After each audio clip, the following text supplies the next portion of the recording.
What are you doing here, Mom? Well, I hope I'm not interrupting, but someone left the doors wide open, and besides which, I could hear you both halfway down the hall. And yet you didn't decide to come back later. Or at least wait and eavesdrop until we're done talking.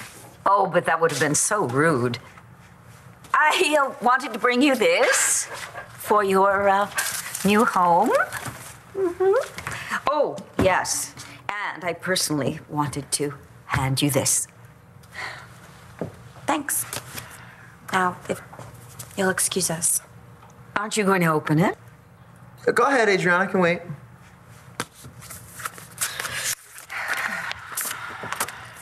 Cordially invite you to a Cramer Women Christmas Eve at LaBoulaie. I'm having a little gathering. I'm busy.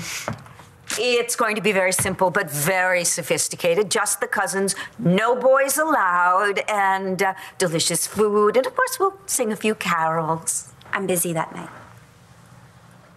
You two having a fight? What was your first clue? Absolutely not. My mother doesn't think you're good enough for me. No, I'm shocked. That couldn't possibly be true, could it, Dorian? You are so wrong, and I'm going to prove it. Rex, I hope you will do us the great honor of joining us Christmas Eve at LaBoulaie. Yes. We'll even make you an honorary Cramer woman. So, who ratted me out, Who tipped you off that I was in the bag? I don't kiss and tell. Oh, come on. You can tell me. Sorry. I swear. I won't do anything to him. I mean, maybe I'll cut him off my Christmas card list, but other than that. Charlie, you have more friends in this town than you know.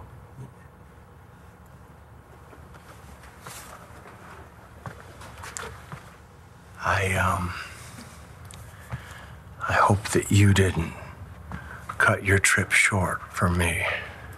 And what if I did? How do you feel? My name is Charlie, and I've been sober for, what, about 9 minutes? How about I buy you lunch, huh? You hungry? I'm starved. The bonjour okay? That'd be perfect, but please don't try to talk me into getting any of Moe's fancy French specials, because I don't think I could take it. I need some grease. Okay, it's a date. Okay. Well, wait, don't go. I'm kind of smelling like Skid Row. So take a shower.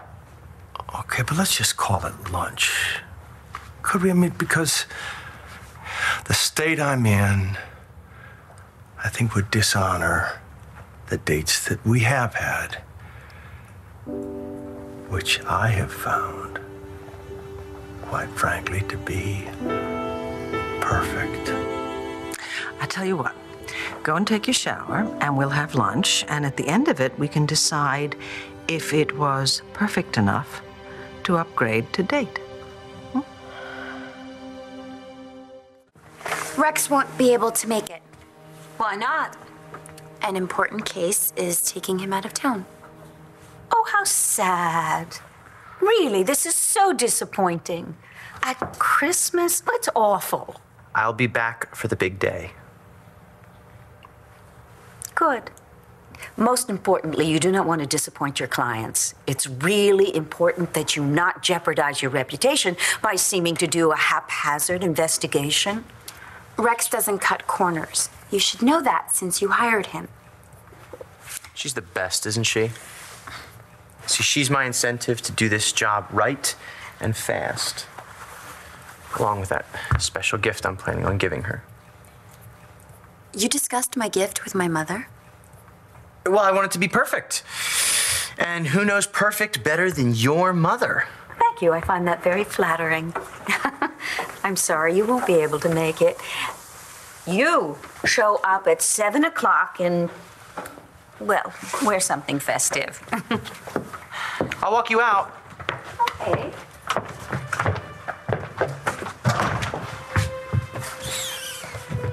expect a visit Christmas night. I'm sure Adriana will want to show you her new engagement ring. You found something you can afford. No worries, Ma. Your son-in-law to be would never do your daughter wrong. How can you help me if you're suspended? You need a PI. I'm available. Oh, I get it. The vengeful, out-of-work civil servant tries to extort money from the millionaire dad desperate to find his son. My reputation took a hit when John McBain insisted I intended the death of Marty Saybrook. Whoever killed Marty deserves to fry, and if that's you, so be it. Is there anything else, Ramsey? In New Jersey, I was there.